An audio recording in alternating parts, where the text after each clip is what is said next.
பொன்னுலகத்து அதிபதி. ஆமா, செய்வந்தில் இருக்கும் 32 படி சிமாதானம் இருக்கும் மாளிகை கூட. ஆமா, இப்படி இருக்காது.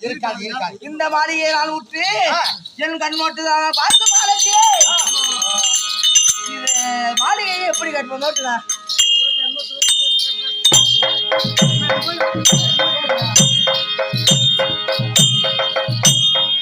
மாளிகையை நான் பார்த்தால் என் மனைவி எப்படி தெரிகிறது? கட்டும் மாளிகை நாடுவோம்